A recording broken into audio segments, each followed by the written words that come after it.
new polls out. There's a great number of them. I'm going to focus on a Washington Post ABC News poll, but having read the others, the numbers are very similar. They tell the same story. The story is what's important here. So Hillary Clinton opening up a big lead now. Now, she was very close until recently, but if you look here now, the momentum has changed significantly. Donald Trump for a while was closing in and hadn't even passed her, but now she opens up a 12-point lead in this poll, 51 to 39. They even explained in the Washington Post, this is Clinton's largest lead in post-ABC polling since last fall, and a dramatic reversal from last month's survey, which found the race nearly even with Trump at 46 and Clinton at 44. So what happened? Well, I've been telling you about it on the show. The press, the Republican Party, the entire establishment woke up one day and decided, nah, it's not going to be Trump. Now, why didn't they do that during the primaries? Well, I talk about the invisible hand of the establishment. Again, it drives the establishment crazy. It's not a foreign concept. Invisible hand of the markets. Adam Smith talked about it. A series of small decisions that lead to larger results. So, series of smaller decisions that led to the larger result of, oh, look at this. You have a no-change candidate, which the establishment loves to pieces. That's Hillary Clinton. And a monstrous candidate that you can't possibly vote for. If I was going to set a trap as the establishment, that's the trap I'd set. And again, not a conspiracy, not a Bilderberg thing. It's somehow the donors tell Cruz and Rubio, lay off their tax, that's impolite, etc.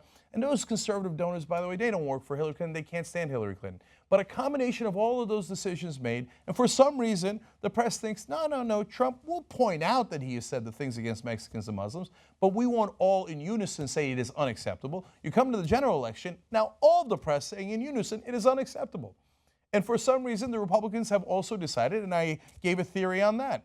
It was about 10 days ago or so, the Koch brothers came out and said, we deem Trump unacceptable.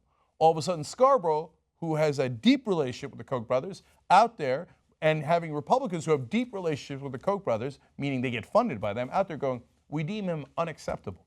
So now a huge shift and a 14-point swing in under a month. That is unbelievable. That's what happens when the establishment says, okay, thank you for falling right into our trap. Now go ahead and spring that trap. Now, look, don't get me wrong. I'm ecstatic that Donald Trump is losing by 12 points. But it's my job to explain the political phenomenon that is going on here. So, by the way, is Hillary Clinton any more popular? No. Her untrustworthiness, unfavorable numbers are still sky high. I'll give you just one example of many I can give you. Do you approve or disapprove of the way that Clinton's handling questions about her use of personal email while she was Secretary of State? Still 56% disapprove, including 33% of the Democrats and 62% of independents. Those are not good numbers. But when you turn to Trump, you have even worse numbers. Get a load of this. You remember, of course, he made the comments about Mexicans, Muslims, the judge. Trump has made those comments. Do you think these comments indicate that he's against any of these groups? 66% of Americans, 2/3 of Americans said that he is unfairly biased. Wow. Now, why are we still talking about this election? If this was any other election, you know me, I like to be aggressive. I think I've got things figured out, and I look at the evidence. If I saw that chart in any other election, I'd say it's over. I'd pound the gavel. No way that America is going to elect a guy who 2/3 of Americans think is unfairly biased. By the way, very similar numbers on whether he's qualified to be president. Nearly 2/3 of Americans saying, no, not even qualified to be president. So why am I not calling the election? Those numbers can still change, because if you actually dive further into the polling, you find out something that is very interesting and somewhat disturbing. But it's a phenomenon we've also been telling you about. Washington Post says, in fact, so strong is many Americans' opposition to Clinton and desire for a change in Washington that even some registering their disapproval of Trump say that as of now they feel compelled to vote for him. So even though he's got these gigantic disapproval numbers and he's biased and he's unqualified, some portion of those people go, I'm going to vote for him anyway because, God damn it, I want change in Washington. What did we tell you guys? And we told you to nominate a candidate, if you're Democrats and you'd like to win, that's for change, not the status quo. But the geniuses in the Democratic Party establishment thought, no, man, the American people love Washington and the status quo. We should go in that direction. Well played. So let me give you more specifics. 18% of people who found Trump's comments about the judge racist, 15% of those who think his comments generally are biased against women, minorities, or Muslims, and 11% of those who think he is unqualified say they support Trump over Clinton. Now, there's two angles to that. One is 18% say, oh, yeah, he's racist against Mexicans. I'm going to vote for him anyway. My guess is that they're split into two groups. Part of that group is he's racist against Mexicans, so am I. I'm voting for him. But that's what they'll get. They'll focus on too much. The rest of the media will go in that direction. No, a portion of that is that 11% saying, yeah, no, I think the guy is grossly unqualified. I just hate Washington so much. I'm going to vote for him because he's changed of some sort, any sort. Yeah, he's racist. That makes me uncomfortable. But even so, I'm going to vote for him because I need change so badly in Washington. That's what we've been telling you for years. That's why I told you 3 years ago that Bernie Sanders had a chance of beating Hillary Clinton, because the no change candidate is a miserable candidate to run in this election. But so far, right now, as things stand, she's got a 12-point lead. You know, I can't stand Donald Trump. You'd want the election today. But don't celebrate yet, because there is a long way to go, and the numbers beneath the surface are not good. And let me give you one more devastating number that is in the wrong direction here. Trump enjoys a big lead with those who want a new direction for the country. 64% to Clinton's 26%.